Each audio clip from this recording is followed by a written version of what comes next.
नमस्कार माझ्या तमाम शेतकरी बंधू आणि भगिनींनो, आज मी तुम्हाला तुरीच्याच अनुषंगाने बोलणार आहे. परंतु कपाशी शेतात मी एक मागे व्हिडिओ बनवला होता. त्या व्हिडिओच्या अनुषंगाने मी तुम्हाला एक उधळण नावाच्या कवितेतल्या 4 ओळी सांगितल्या होत्या.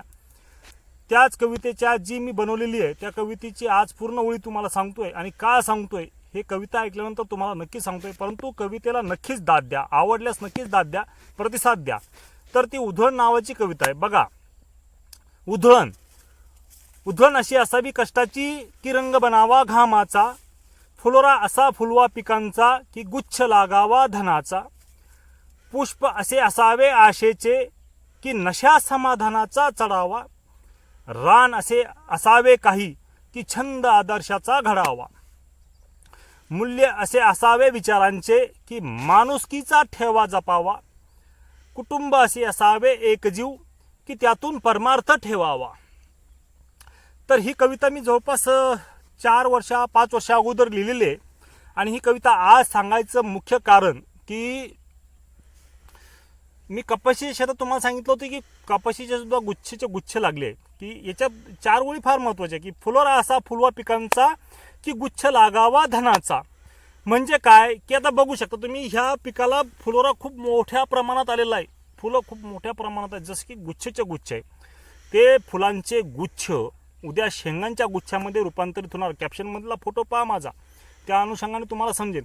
आणि त्या फुलांच्या पुष्पाच्या गुच्छांचं रूपांतर हे शेंगाच्या गुच्छाच्या रूपांतरात होईल. आणि ते गुच्छ, शेंगांचे गुच्छच म्हणजेच आपलं धन आहे. जसं काही आपल्याला धनाचे गुच्छच लाभत आहेत.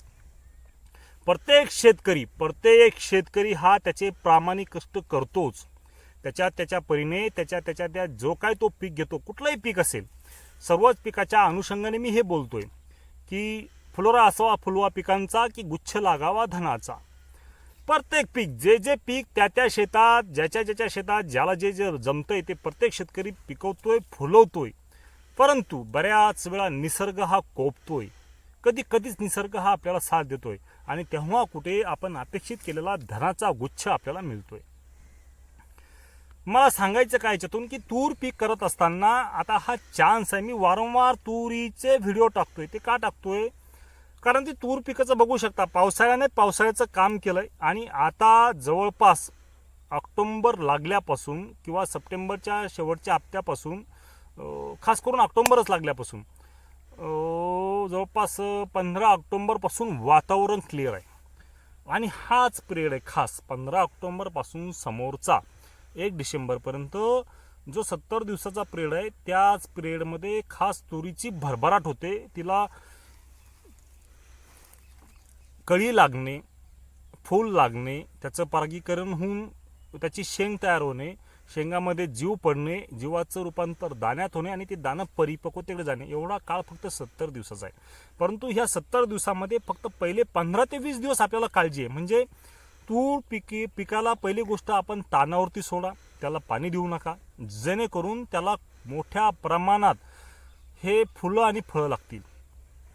आणि फूल त्याच्याला आलं, चांगल्यापैकी फूल आलं की दिवाळीची अमावस्या असेल किंवा त्याच्यानंतरचा जो काळ असेल, आपल्या याच्या अनुषंगाने आपण त्याच्यावरती काय करायचं, एक फवारणी घ्यायची की जेणेकरून त्या फुलाचं रूपांतर ज्यावेळेस शेंगात होतं आणि जीव पडतो शेंगामध्ये, त्यावेळेस त्याला आळीने डंक मारू नये.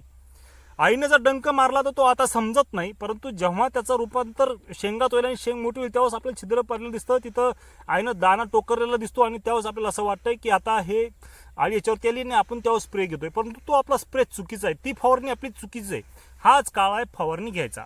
आता मी काल परवा 2-3 व्हिडिओ टाकले, त्याच्यामध्ये शेतकऱ्यांना सांगितलं की पाणी कधी द्यायचं, तूर पिकाला पाण्याची भूक कशी आहे. तर तूर पिकाचं बघू शकता, आता जमिनीत ओलावा आहेच, परंतु एक साधी आणि सोपी पद्धत आहे. जर तूर पिकाचे पानं दुपारी 11, 12, 1च्या दरम्यान जर हे आकाशाकडे उभे असले, ते पानं जर आकाशाकडे सूर्यप्रकाशाकडे जर चालले, सरळ उभे राहिले, तर समजून घ्यायचं तूर पिकाला पाण्याची गरज आहे. त्यावेळेस एक आपल्या शेतीचा मदगुरा पाहून, शेतीची गरिमा पाहून, आपण तिची भूक पाहून त्याच प्रमाणात पाणी द्यायचं. एक तर स्प्रिंकलरनं द्या किंवा ड्रिपनं द्या. तुम्हाला 2 तास द्यायचं, 3 तास द्यायचं, पण पाण्याचा अतिरेक नका करू. पाण्याचा जर ह्या पिरियडमध्ये फुल अवस्थेत, कळी अवस्थेत जर तुम्ही अतिरेक केला तर त्याचा दुष्परिणाम काय होतो, लागलेलं फूल हे सेटिंग सर्व खाली येतं, नंतर पुन्हा त्या तुरीला बाहेर येतो. जुने लोक सांगतात माझा अनुभव नाही, परंतु जुने लोक सांगतात की शेतकरी संबंधात असले की तुरीला हे 7 बार असतात, 7 बार तुरीला लागतात, परंतु पहिल्या बारात जे उत्पादन निघेल ते नंतरच्या बहारात निघत नाही. परंतु हा निसर्गदत्त जो पहिला बार मिळालेला आहे, या पहिल्या बहाराचंच आपण उत्पादन घ्यावं, जास्तीत जास्त उत्पादन मिळतंय. माझा जो फोटो आहे 2 वर्षापूर्वीचा आहे, जो मी कॅप्शनला लावला आहे. आता ह्या वर्षी तुरीचं क्षेत्र माझ्याजवळ कमी आहे. मी मागचे फोटो पाहूनच खुश होतोय की बा त्यावेळेस आपली तूर कशी आली होती आणि ह्यावेळेस त्याच्याहीपेक्षा आपल्याला तूर पीक आणायचं आहे, चांगलं आणायचं आहे. त्या दृष्टीनं आपण काम करतोय. आणि प्रत्येक शेतकऱ्यानं मागं पिकल्यापेक्षा, मागं उत्पादन झाल्यापेक्षा समोरचं उत्पादन आपलं कसं जास्तीत जास्त चांगलं येईल याच्यावरती फोकस करायला पाहिजे. हीच माझी अपेक्षा आहे. मी करतोय, पण बऱ्याच वेळा काय होतं, मी मागे सांगितल्याप्रमाणे की निसर्ग जास्तीत जास्त कोपतच असतो. फार कमी वेळेस आपल्याला साथीला भेटतो, पण जेव्हा साथीला भेटतो ना तेव्हा तो ओटी फाटोस तर आपल्याला धन देऊन जातोय. हा माझा अनुभव आहे. त्याच्यामुळे आपण आपले प्रयत्न सोडायचे नाही, प्रामाणिक प्रयत्न आपण करत राहायचे, प्रामाणिक कष्ट आपण करत राहायचे. वेळोवेळी आपलं नियोजन, निसर्ग जसा जसा बदलेल तसं तसं त्यावेळी आपलं नियोजन सुद्धा आपण बदलता आलं पाहिजे. खूप सारे चान्सेस आहे, नुसती तूरच नाही, कपाशी असेल, तूर असेल, सोयाबीन असेल, आपण जे काय आता मक्का असेल, रब्बीमध्ये जे काय आपण हरभरा असेल किंवा खरबूज असेल किंवा पपई असेल किंवा कांदा लसणची आता मोठ्या प्रमाणात लागवड होते.